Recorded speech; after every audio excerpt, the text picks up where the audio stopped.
first plane crashed into the World Trade Center at just before 9 o'clock. And within minutes, everyone in New York City was on their roof looking at what was going on there, assuming that it was some tragic accident.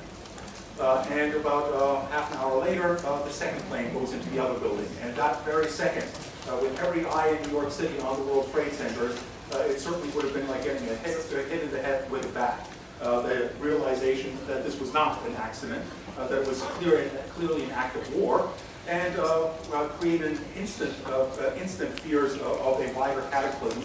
If you've ever been in New York, and you don't even have to go to New York, just look in the skies in Toronto, but New York is even worse. At any time in New York, there's at least 6, 7, 8 different planes that you can see in the air. And if you suddenly have to assume that all of them are possible missiles directed at you, it creates a real sense of fear and intimidation. So from that point of view, it certainly couldn't have been much more effective if it had been designed differently. The other thing that's important to observe is that it appeared to be designed precisely to have that kind of impact, not to create the most massive number of casualties. If the intention was to create the most massive number of casualties, they would have chosen very different targets. And there were some pretty prominent ones available to them.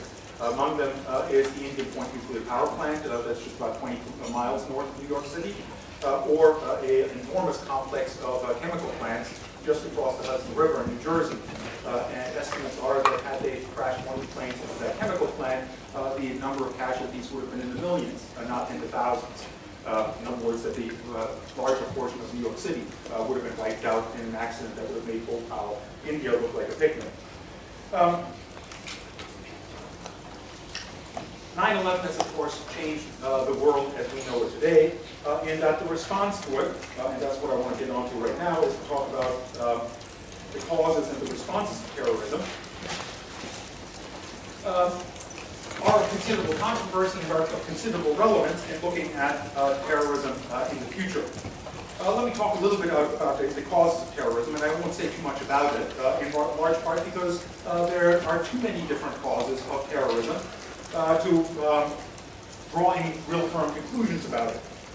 Today, we have the strong tendency, especially in North America, to associate terrorism almost exclusively with Islamic fundamentalism. But that is nowhere near the truth. Islamic fundamentalists are not, and certainly have not been the only ones to make use of terrorism. In fact, the sources of terrorism range from individual psychosis, as was the case with Timothy McVeigh and his attack on the federal building of Oklahoma City. Ideology. Left-wing terrorism has a long history, especially in Western Europe, and to some extent also in places like Japan. With groups like the Red Army faction in Italy, the Baader-Meinhof Gang in Germany, engaging in various acts of terrorism in the form of bombings of various facilities, like railway stations, and the assassination in the case of the Baader-Meinhof Gang, or kidnapping of various industrial leaders. The Baader-Meinhof Gang, in that case, justified those assassinations and abductions on the basis that they were very specifically targeted to business leaders that had played a prominent role during the Nazi era and that were let scot-free despite their collaboration with the Nazis in concentration camps and things along those lines. But be that as it may, they took matters in their own hands in assassinating several of these folks. Yes? Sorry, isn't the Baader-Meinhof Gang the same thing as the Red Army faction? They're closely tied together. They're not identical. The Baader-Meinhof Gang was one that emerged in the early 70s, but they had close relations. You're absolutely right. Isn't it the Red Army faction? Pardon me? Isn't it the Red Army faction? They call themselves that in German as well at various points. In the popular media, they tend to be known by the Baader-Meinhof Gang, which is the name of the two most prominent leaders. But you're right, there's extensive overlap in regard to those two groups. Left-wing extremism certainly has been associated with terrorism. And many would argue that much of the insurgencies that have rocked Central and South America in the form of left-wing insurgencies also fits that description. So that's more debatable for reasons that I decided that I Right-wing extremists have also been closely tied to terrorist campaigns, most notably neo-fascist groups and racist groups like the Ku Klux Klan in the United States. While Islam has been a cause of terrorism, so has practically every other religion that you can think of, with very few exceptions. Meaning that Christians obviously have been extensively involved in terrorism in places like Northern Ireland. Sikhs, we mentioned the example of the Sikh campaign of terror, including the bombing of a Canadian plane. The Basque separatists, pardon me, that's not religion. Hindus have been known to engage in retaliation attacks against Muslim civilians in India, and most recently extensive attacks on Hindu establishments, Muslim establishments in the northern parts of Burma.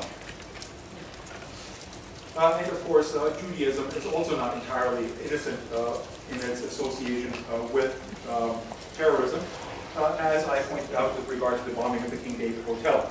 Although I have to step back for a moment from that, the bombing of the King David Hotel was carried out by the Zionist groups in 1947, which were overwhelmingly secular and not tied to the Jewish religion. Meaning the Zionist movement in its inception in Europe in the early part of the 20th century was primarily a left-wing movement and overwhelmingly secular in nature. It was a nationalist movement, not a religious movement. Grievances of various sorts, of course, always cited as causes of terrorism, as is nationalism and separatism. And we talked a bit about separatism, or what we call irredentism, in the context of civil wars, associated with groups like the PKK, the Basque guerrillas in Spain, Quebec independence supporters briefly made uses of technical terrorist methods in the 1970s. And for a while, Puerto Rican resistance against American government over for sovereignty over Puerto Rico likewise have done so. The last category is activist fanaticism. That has been very explicitly tied to attacks on abortion clinics by anti-abortion groups. There have also been accusations against animal rights groups and environmentalist groups as resorting to terrorism. Although here, the evidence is far thinner. Environmentalist groups have been cited as terrorists for various attacks like the bombing of oil patch installations in Alberta.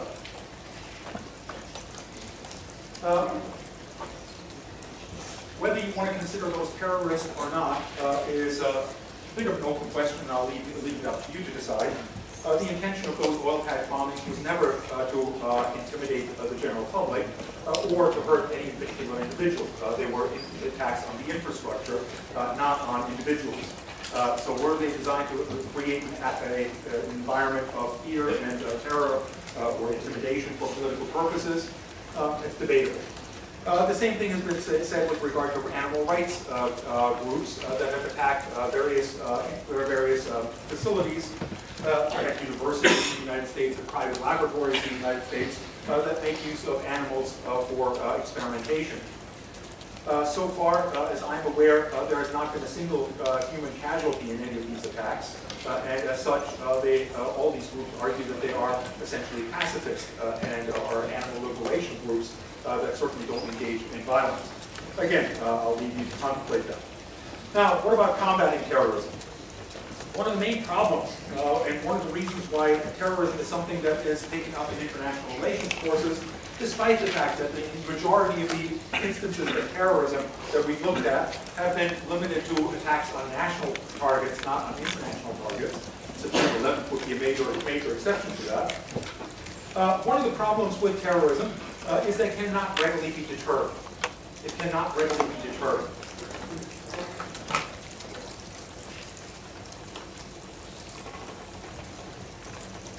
Why can't it be deterred? And why is that a problem? Well, one of the focuses in the discussions of the responses to September 11th has been the threat that terrorism poses to states. And the reality is that terrorism, at least as far as we have known it, and even September 11th, does not pose a threat to major states. As powerful as Al-Qaeda was, as brutal as the attacks of September 11th were, they did not pose much more than a rather bloody and horrendous inconvenience to the American government. And indeed, some would argue that it allowed the American government to take advantage in important ways of those attacks to achieve goals that otherwise might not have been able to achieve, such as invading Iraq or Afghanistan. Terrorism can only become a potent threat, terrorism in of itself, not as the opening salvo of an insurgency, but terrorism in and of itself can only become a threat to major states insofar as terrorist groups are able to obtain what are usually referred to as weapons of mass destruction, meaning in particular nuclear weapons. Under those circumstances, they could indeed create enough damage to threaten certain states, maybe not the United States, but even in the United States they could cause far, far greater damage than has so far been known. The problem is that whereas those that possess nuclear weapons and chemical weapons, and to some extent biological weapons, today, meaning states, these folks can be deterred. They can be deterred because if they make use of those weapons, the authorship of that attack will be well known and easy to identify, and the response would in all likelihood be overwhelming. And for that reason, with the absence of, with the exception of the United States, no nuclear power in the international system so far has felt tempted to use their nuclear weapons against an adversary. They have been deterred because the consequences of doing so would be too severe. The problem with non-state actors is that you can't deter them in the same way. Who would you attack if Al-Qaeda exploded a nuclear weapon over New York City, over Washington, D.C.? Afghanistan? Syria? Saudi Arabia? Well, you'd be killing an awful lot of people, and the chances are that you wouldn't be killing very many members of Al-Qaeda in any of those attacks. And given that you can't retaliate, you can't deter them. And it's for that reason that many in the field of international security fear terrorism, and in particular fear the proliferation of nuclear weapons. Now there is substantial debate about the reality of this threat. And I don't want to give away my own personal position on this in this regard, but I think that there is substantial reason to agree with people like Stephen Wall that argue that this threat is vastly overblown. Vastly overblown by virtue of the fact that so far there is no evidence that any of these groups could develop a nuclear weapon themselves. In other words, to gain the technology needed in order to enrich uranium, in order to build a missile or a bomb that could be delivered into a foreign territory and then exploded. In other words, the only way that they could get such a weapon would be if it was handed to them by an existing state. And Walt argues that the idea that a state would be willing to hand a nuclear weapon to a non-state actor is utter nonsense. No state would be willing to do so. In large part because even if a state like Pakistan were inclined to hand a nuclear weapon to Al-Qaeda or to one of the groups that they support battling in Kashmir, the authorship of that bomb would be very easy to determine, and it would be very easy to blame Pakistan for it. Meaning the Pakistani government would gain little or nothing from it and would lose a lot by the retaliation it would face as a result of that. Furthermore, he argues that states have to devote enormous amounts of resources, as is currently evident with regard to Iran, in order to achieve nuclear status. It's not something that's easy to do.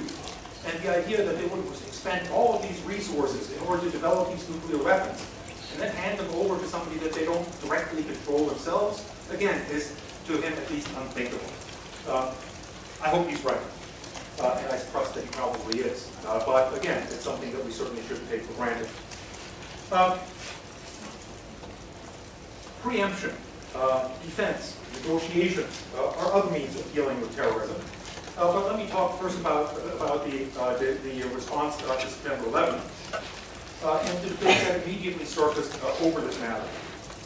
As most of you know, George W. Bush got on TV more or less the next day and said, we will stop at nothing to bring these folks responsible for this to justice, and launching what he himself called a global war on terror. A global war on terror. The first salvo of which was the invasion of Afghanistan in order to oust the Taliban that had given refuge to members of Al-Qaeda from that territory, and subsequently the attack on Iraq and then Pakistan and then Yemen and then Somalia and so on and so forth. That was a rather unconventional response to an act of terrorism. The overwhelming consensus both in the United States prior to September 11th and in Western Europe, which had a much longer history with terrorist actions, was that it is best fought as a police matter. And should be fought, certainly insofar as that it's international in nature, through increased cooperation between various police forces in various territories, but that the police is the ideal institution to deal with this kind of problem, and not the military. Why not the military? Well, one reason is that the military is a rather blunt instrument, and consequently, as many have written since then, and as indeed Osama bin Laden himself stated, he could not have wished for a better response on the part of the United States than the global war on terrorism. Essentially, it drew the United States into conflicts that it couldn't win, sapped it of enormous resources, practically bankrupted the state, and so on. It played right into the hands of Al-Qaeda. And in the process, didn't undermine Al-Qaeda, but in fact provided it with a larger number of recruits than it never had prior to the invasions of Iraq and Afghanistan.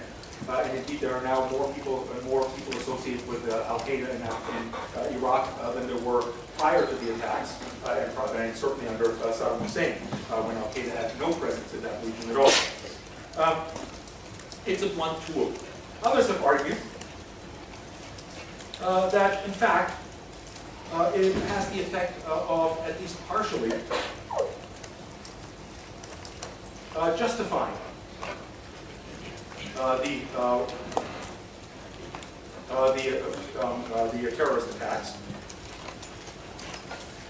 In other words, legitimating them as acts of war. The difference between using the police to round up terrorists and using the military to round up terrorists is that one is an exercise of crime or law enforcement. And in law enforcement, one generally assumes that the law enforcers are entitled and authorized to use force, but that those that are being apprehended are not authorized to shoot back, to use force in that regard. Whereas in a war, it is expected that both sides are equally involved in the war, and that both sides make use of whatever means they have to prosecute that war at their disposal. This was a critique that was already mentioned with regard to America's war on drugs. In essence, if it's a law enforcement exercise, then the drug dealers are not generally authorized to shoot back at law enforcement officials. If it's a war, it's an entirely different picture. And as such, calling it a war on terror flatters those terrorists that they are actually involved in a war with the United States rather than simply being criminals that attack civilian targets. So it has some problems, conceptual problems from that point of view. Nonetheless, the global war on terror is what we're in the middle of. It obviously didn't stop with Afghanistan. It has spread extensively.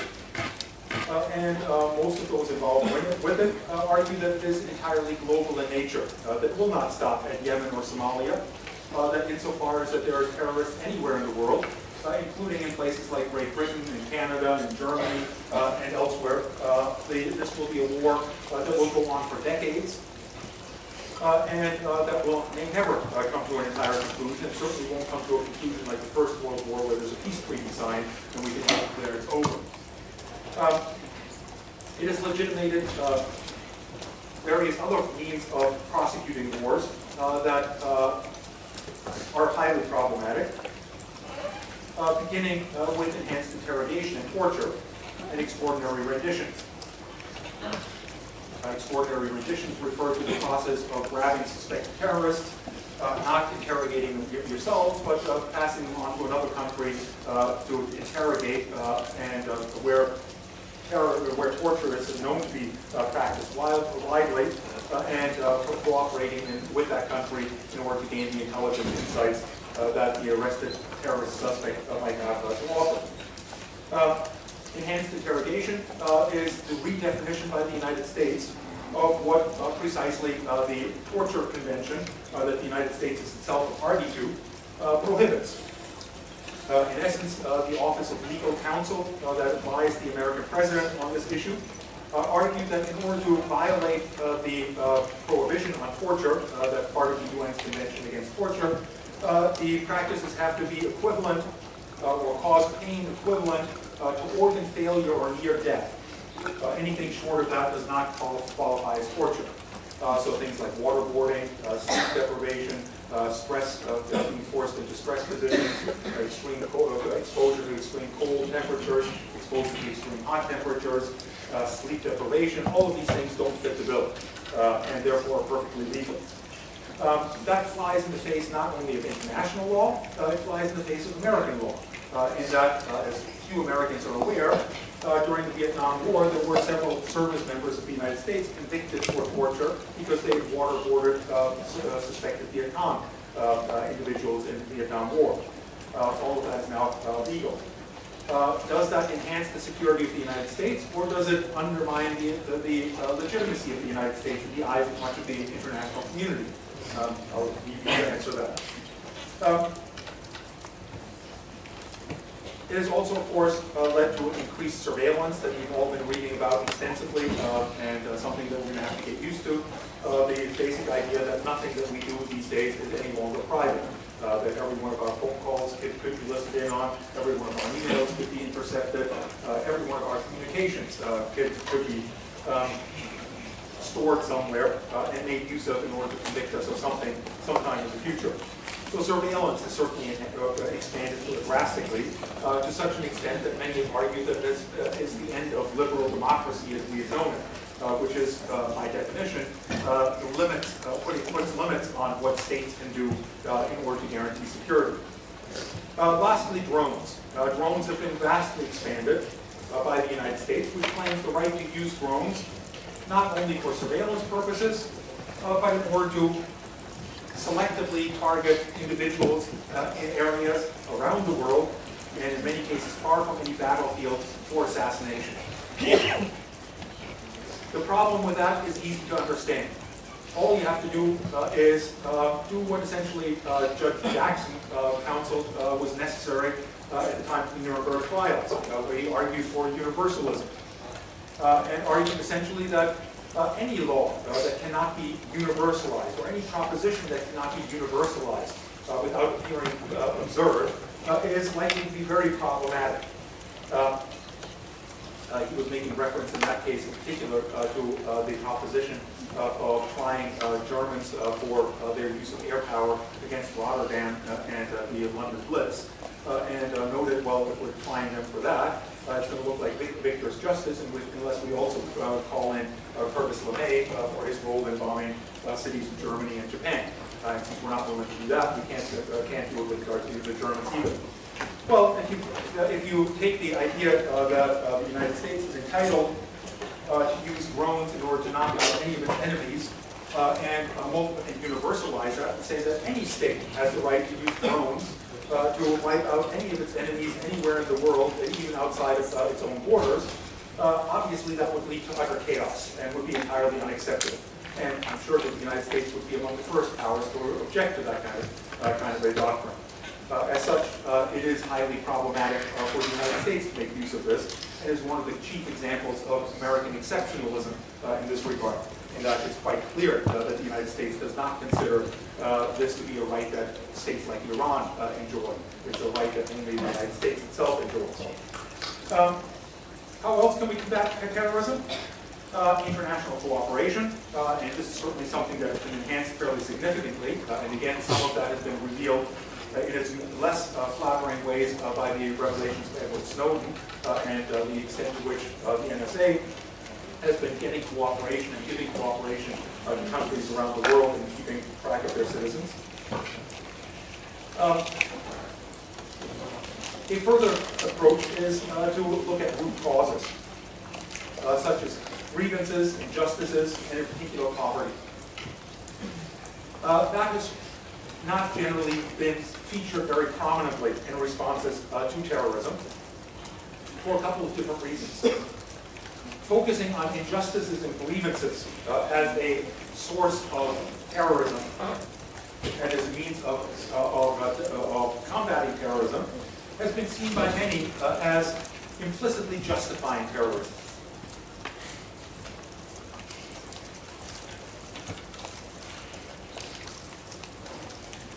Poverty is somewhat different. Certainly, almost every terrorist group and insurgency around the world claims to act on behalf of the poor, the disadvantaged, and so on and so forth. But studies of groups, especially groups like Al-Qaeda, that also claim to act against injustice and to lift up the position or the condition of the poor, very rarely come themselves from poor origins. In fact, almost all of the members of Al-Qaeda that were involved in September 11 were highly educated, were from middle class, if not upper class backgrounds, and were in that regard rather privileged. It's indeed very rare that somebody that comes from extreme poverty ends up being involved in a leadership position of a terrorist group, or for that matter, in an insurgency. Rare, but certainly not impossible.